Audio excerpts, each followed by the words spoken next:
নমস্কার, আমি রুমি। আপনাদের সবাইকে আবারও একটা নতুন রেসিপিতে স্বাগত। আজ আমি আপনাদের কাঁচা আম দিয়ে দারুণ স্বাদের একটা রেসিপি বানানো দেখাবো। গরম ভাতে এই রেসিপিটা বাড়িতে বানিয়ে দেখতে পারেন, খেতে কিন্তু খুবই ভালো হয়। রেসিপিটি বানানোর জন্য প্রথম একটা মিক্সিং বোলের মধ্যে মেজারিং কাপের হাফ কাপ মানে 100 গ্রাম বেসন নিয়েছি। এবার বেসনের মধ্যে দিয়ে দিলাম সামান্য পরিমাণ হলুদ গুঁড়ো। 1 চামচের 4 ভাগের 1 ভাগেরও কম আমি হলুদ গুঁড়ো দিয়েছি। আর দিয়ে দিলাম সামান্য পরিমাণ লঙ্কার গুঁড়ো আর স্বাদ অনুযায়ী লবণ 1 চামচের 4 ভাগের 1 ভাগ। সমস্ত শুকনো উপকরণগুলোকে খুব ভালো করে মিশিয়ে নিতে হবে।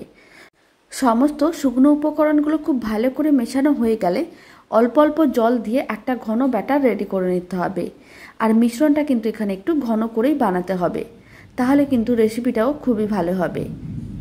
আর এখানে আমি রুম টেম্পারেচারের জলই ব্যবহার করেছি, কোনো রকম ঠান্ডা বা গরম জল কিন্তু দিইনি।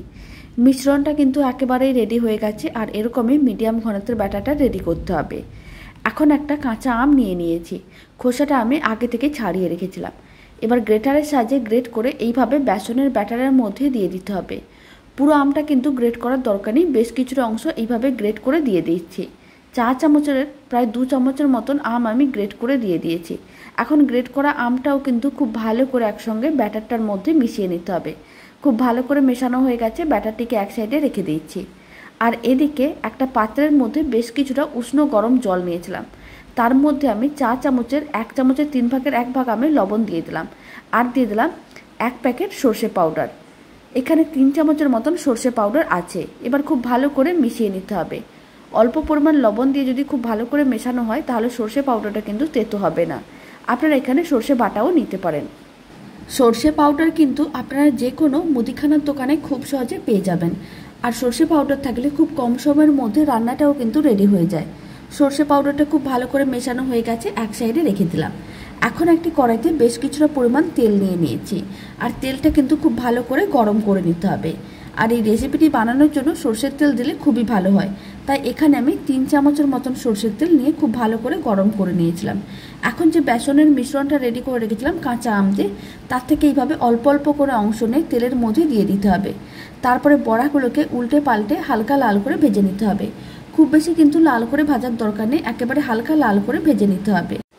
এই বড়াগুলো ভাজা হয়ে গেলে একইভাবে পুরো মিশ্রণটা দিয়ে অল্প অল্প করে অংশ তেলের মধ্যে দিয়ে বাকি বড়াগুলো ভেজে নিতে হবে। আর এইভাবে অল্প পরিমাণ যদি কাঁচা আম বেসনের ব্যাটারের মধ্যে গ্রেট করে দেওয়া হয় তাহলে বড়াগুলোর মধ্যে একটু টক ভাব চলে আসবে, এতে খেতেও কিন্তু বেশ ভালো লাগবে। বড়াগুলো ভাজা হয়ে গিয়েছিল, তুলে এক সাইডে রেখে দিয়েছি। এখন বাকি মিশ্রণটা একইভাবে তেলের মধ্যে দিয়ে উল্টে পাল্টে বড়াগুলোকে ভেজে এক সাইডে রেখে দিচ্ছি। সমস্ত বড়াগুলো ভেজে নেওয়ার পর কড়াইতে বাকি যে সর্ষের তেলটা বেশি হয়েছিল তার মধ্যে সামান্য পরিমাণ আমি 5 ফোড়ন দিয়ে দিয়েছি। আর আমি 2টো শুকনো লঙ্কাকে হাফ করে কেটে দিয়ে দিলাম। 10 সেকেন্ডের মতন নাড়াচাড়া করে ভেজে নিয়েছিলাম। এখন বাকি যে আমটা ছিল সেটাকে এইভাবে সরু সরু করে কেটে নিয়েছিলাম, মানে কাঁচা আমটাকে এইভাবে সরু সরু পাতলা পাতলা করে কেটে নিয়েছিলাম। সেই কেটে রাখা আমের টুকরোগুলো দিয়ে দিলাম। আর দিয়ে দিলাম সামান্য পরিমাণ লবণ, অল্প একটু হলুদ গুঁড়ো। এখন খুব ভালো করে মিশিয়ে নিতে হবে। আর এইভাবে মিডিয়াম ফ্লেমে 2 মিনিটের মতন নাড়াচাড়া করে নিতে হবে, যাতে আমের টুকরোগুলো একটু ভাজা ভাজা হয়ে যায়। আর লবণ দেওয়ার কারণে আমের টুকরোগুলো ভাজার সময় একটু নরমও হয়ে যাবে। গরম ভাতে এইভাবে একবার রেসিপিটা বাড়িতে বানিয়ে দেখতে পারেন, খেতে কিন্তু খুবই ভালো লাগবে। আর বাড়িতে বানালে কমেন্ট বক্সে জানাতে একেবারেই ভুলবেন না খেয়ে আপনাদের কেমন লাগলো। 2 মিনিটের মতন মিডিয়াম ফ্লেমে নাড়াচাড়া করে আমের টুকরোগুলোকে একটু ভেজে নিয়েছিলাম। এখন আমি সর্ষে পাউডার যে মিশিয়ে মিশ্রণটা রেডি করে রেখেছিলাম সেটা দিয়ে দিলাম।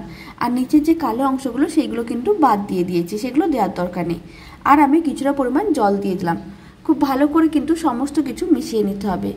জলটা খুব ভালো করে মেশানো হয়ে গেছে। এবার ঝোলটা ফুটে ওঠা পর্যন্ত অপেক্ষা করব। ঝোলটাও কিন্তু ফুটে উঠেছে। এই সময় আমি সামান্য পরিমাণ চিনি দিয়ে দিলাম, 1 চামচের হাফ চামচ। অল্প একটু চিনি দিলে টক মিষ্টি হলে খেতে কিন্তু বেশ ভালো লাগবে। লবণ কিন্তু স্বাদ অনুযায়ী আগে থেকেই দেওয়া আছে, তাই আলাদা করে আর লবণ দিলাম না, কারণ সর্ষে পাউডারটা মেশানোর সময় লবণ দিয়ে রেখেছিলাম আর আমের টুকরোগুলো ভাজার সময় লবণ দিয়েছিলাম, তাই আলাদা করে আর লবণ কিন্তু দিচ্ছি না। ঝোলটা 1 মিনিটের মতন খুব ভালো করে ফুটিয়ে নিয়েছিলাম। এবার আমি যে বড়াগুলো ভেজে রেখেছিলাম সেই বড়াগুলো ঝোলের মধ্যে দিয়ে দিলাম। খুব ভালো করে কিন্তু মিশিয়ে নিতে হবে। খুব ভালো করে মেশানো হয়ে গেছে। এখন ফ্লেমটা মিডিয়ামে রেখে এইভাবে 5 মিনিটের মতন রান্না করে নিতে হবে, যাতে বড়াগুলো একটু নরম হয়ে যায় আর ঝোলটা ভালো করে শোক করে নেয়। 5 মিনিটের মতন মিডিয়াম ফ্লেমে রান্না করে নিয়েছিলাম। বড়াগুলো কিন্তু বেশ নরম হয়ে গেছে। এবার ফ্লেমটা অফ করে দিতে হবে। রেসিপিটা কিন্তু একেবারেই রেডি। কাঁচা আম দিয়ে আর সর্ষে দিয়ে এইভাবে বেসন বড়ার টকের রেসিপিটা বাড়িতে বানিয়ে দেখতে পারেন। খেতে কিন্তু খুবই ভালো হয়, আর একবার বানালে বারবার বানাতে মন চাইবে। দারুণ স্বাদের এই রেসিপিটা বাড়িতে বানালে কমেন্ট বক্সে জানাতে একেবারেই ভুলবেন না খেয়ে আপনাদের কেমন লাগলো। তো চলুন এবার আমি একটা পাত্রের মধ্যে সার্ভ করে নিয়েছি। রেসিপিটা এখন একটা পাত্রের মধ্যে সার্ভ করে নিয়েছি। এবার উপর থেকে অল্প পরিমাণ কাঁচা সর্ষের তেলও আপনারা ছড়িয়ে দিতে পারেন। এটি খেতে কিন্তু বেশ ভালো লাগবে, আর না হলে নাও দিতে পারেন, কোনো অসুবিধা নেই।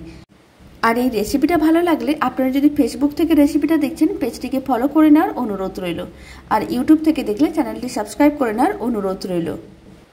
আর পাশে থাকা বেল আইকনটি প্রেস করে নেবেন নতুন রেসিপির আপডেট সবার আগে পাওয়ার জন্য। তো চলুন ভিডিওটা আমি এখানেই শেষ করছি। আপনারা সবাই ভালো থাকবেন, সুস্থ থাকবেন। আপনাদের সঙ্গে আবার নতুন রেসিপি নিয়ে দেখা হচ্ছে।